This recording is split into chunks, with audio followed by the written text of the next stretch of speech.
আমি বিয়ের প্রায় মাস 6 পরে বউকে বললাম, শারমিন আমাকে তুমি প্রতিদিন ঠাই বেঁধে দিবে, ব্যাপারটা অনেক রোমান্টিক। সে তখন বলল পারবো না, আমার লজ্জা করে। ওকে নিয়ে গতকালকে ঘুরতে গিয়েছিলাম, মাঝপথে সে বলছিল খুব গরম লাগছে, কোথাও ঠান্ডা পানি পাওয়া যাবে। আমি তারপর প্রাণ জুস এনে বলছিলাম 2টা কাঠি আনছি, চলো দুজনে মিলে একটা খাই। সে তখন নাক মুখ ফুলিয়ে জুসটা আমার হাত থেকে নিয়ে হাত বেগে রেখে দিয়ে বলেছিল কোনো দরকার নাই, আমার লজ্জা করে। তো পরশু রাতে অনেকদিন পর একটু টেলিভিশনের সামনে বসার সময় পেয়েছিলাম। শারমিন তখন আমার পাশের সোফায় বসে চিপস খাচ্ছিল। আমি তখন তাকে বলেছিলাম আমি কি হিংস্র একটা প্রাণী, আমার পাশে বসা যায় না? সে তখন আমার দিকে না থেকেই বলেছিল তা না, কিন্তু আমার লজ্জা করে। এই কথাটা বলা শেষ না করতেই বাংলা সিনেমায় নায়ক নায়িকার একটু রোমান্টিক দৃশ্য এসে যায়। সাথে সাথে ও রুমে চলে যায় দৌড় দিয়ে। আমি ভয় পেয়ে গিয়েছিলাম, রুমে গিয়ে দেখি খাতার নিচে গুটিসুটি মেরে শুয়ে আছে। ডাক দিয়ে বলেছিলাম কি হলো, জ্বর আসছে নাকি? ও তখন খাতার ভেতরে থেকেই মাথা নাড়িয়ে বলেছিল না, আমার ওসব সিনেমা দেখতে লজ্জা লাগে। মন চাচ্ছিল হাট থেকে কম্বল নিয়ে ওকে দামাচাপা দিয়ে দিতে। ওই দিন গিয়েছিলাম বাজারে, কিছু আসবাবপত্র আর কাপড় চোপড় কেনার দরকার ছিল। এক দোকানে ঢুকে সব পছন্দ করার পরে আমার মোবাইলে ফোন এসেছিল, তাই ওর হাতে 1000 টাকার 5টা নোট দিয়ে বলেছিলাম তুমি বিল দিয়ে আসো, আমি একটু বাইরে যাচ্ছি, ফোন আসছে। ও তখন আচ্ছা বলে আমার কাছ থেকে টাকাটা রেখেছিল। 5 মিনিট পরে আমি দেখি আমার পিছনে এসে ও দাঁড়িয়ে আছে। আমি ফোনের কথা শেষ করে বললাম কত রাখছে উনি? ও তখন বেঞ্চি দিয়ে বলছিল কত রাখছে মানে, আমি তো 5000 টাকাই দিয়ে আসছি। আমি তখন অবাক হয়ে বললাম 2টা শাড়ি আর একটা ওড়না, খুব বেশি গেলে 3000 টাকা হবে, তুমি একটু দামাদামিও করো নাই? আজব তো। ও তখন হাত থেকে শাড়ির ব্যাগটা মাটিতে ফেলে দিয়ে বলেছিল একদম বকবেন না, দামাদামি করতে আমার লজ্জা করে। এই কথা শুনে চোখে পানি আসছিল সে সময় আমার, তবুও নিজেকে সামলে নিয়ে বলেছিলাম জয় হোক তোমার লজ্জার, জয় হোক তোমার কেনাকাটার, চলো বাড়ি যাই। মনে মনে শপথ করেছিলাম আর ওকে নিয়ে কেনাকাটা করতে যাব না। ও নাকি জন্ম থেকেই এমন। বিয়ের দিনে কবুল বলার সময় কমপক্ষে 20 বার কেঁদে কেঁদে বলছিল আমি কবুল বলতে পারছি না কেন, আমার লজ্জা করছে। তখন ওর কাহিনী দেখে কাজী পর্যন্ত হেসে বিয়ের আসর ছেড়েছিলেন। বহু কষ্টে সে কবুল বলল।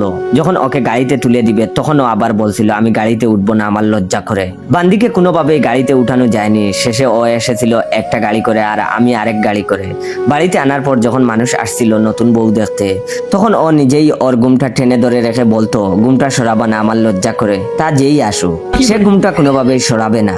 নতুন বউয়ের সাথে তো আর জোরাজুরি করা যাবে না, তাই কেউ আর বউও দেখতে পারেনি। বাসর ঘরে গিয়ে দেখেছিলাম সে আগেই সোফায় বসে আছে ঘুমটা দিয়ে। আমি গিয়ে বলেছিলাম কি ব্যাপার, সোফায় কেন, ঘুমানোর জন্য খাট আছে তো? ও তখন বলছিল আমাকে দেখার চেষ্টা করবেন না একদম, আপনি খাটে গিয়ে শুয়ে পড়ুন, কোনো ছেলের সাথে শুতে পারি না, আমার লজ্জা করে। বাধ্য হয়ে তখন বাসর রাতটা মুড়ি চিবিয়ে চিবিয়ে পার করেছিলাম। সেই এই কথা আজও বহমান রেখেছে, কোনো পুরুষ মানুষের সাথে ও শুতে পারবে না। ভেবেছিলাম এসব বাচ্চামি সময় গেলে ঠিক হয়ে যাবে, কিন্তু না, ঠিক হচ্ছে না। আজকে সকাল থেকে দেখছি ও মুস্কি মুস্কি হাসছে।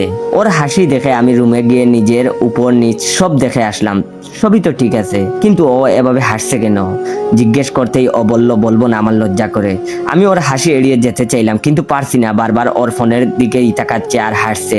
তারপর খাওয়া শেষে বললাম তোমার ফোনটা দাও তো দেখি। ও তখন বলল না দেয়া যাবে না বলে রুমে চলে গেল।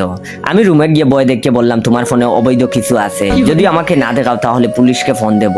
ওরা এসে যখন থানাতে নিয়ে গিয়ে পেটাবে না তখন হায় আরে টের পাবা। আমি ভাবিনি এই কথাটা কাজে লাগবে। ও আমার হাতে ফোনটা দিয়ে 2 হাত দিয়ে মুখ লুকিয়ে রেখেছে। আমি ফোনের স্ক্রিন লকটা খুলে দেখি একটা ছবি, ছেলেটা তার স্ত্রীর কপালে চুমু দিচ্ছে আর স্ত্রী সদ্যজাতক বাবুর কপালে চুমু দিচ্ছে।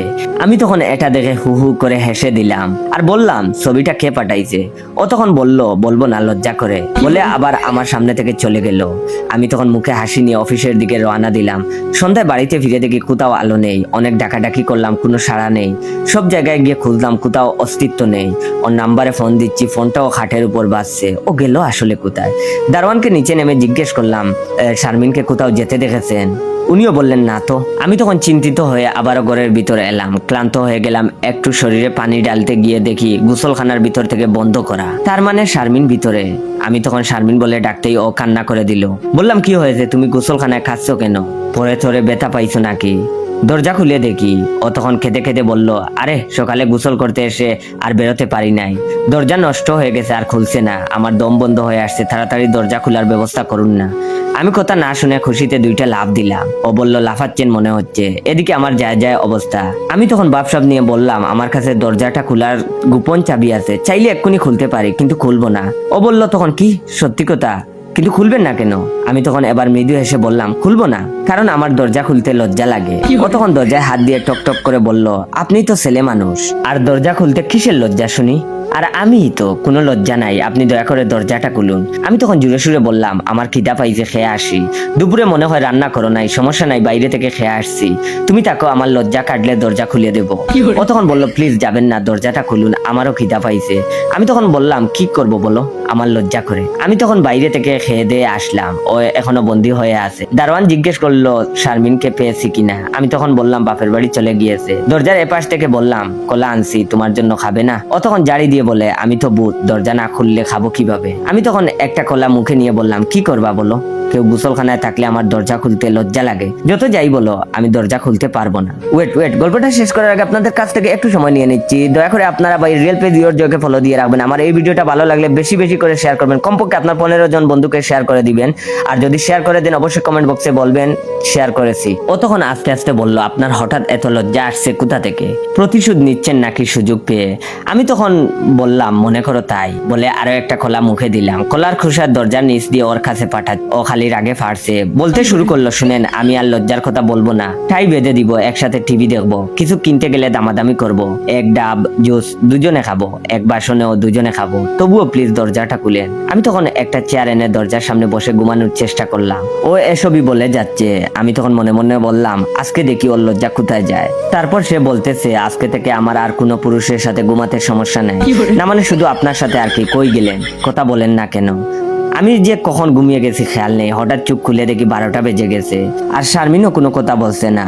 আমি তখন ওকে ডাক দিয়ে বললাম, শারমিন কই তুমি, কথা বলছো না কেন?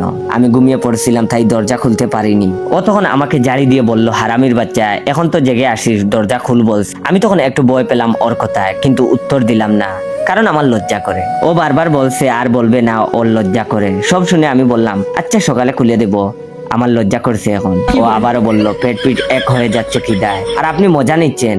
আপনাকে জীবনে পেয়ে ভাবছিলাম আমি ধন্য, কিন্তু আপনি যে এমন একটা মানুষ তা ভাবিনি আগে। আমি তখন জারি দিয়ে বললাম, এত কথা বলো কেন? আমি তো একটা খানি বিয়ে করছি। কলার খোসার সাথে যে চাবি দিয়ে দিছিলাম, এটা কি কেউ দেখেছে? চাবি কি আমার কাছে নাকি যে আমি বাইরে থেকে খুলবো? ও তখন চিৎকার দিয়ে বলল, আল্লাহ গো, বলেন কি? আমি তো আগে আপনার খাওয়া কলার খোসার সব বাথরুমে ফেলে দিছি, এখন কি হবে?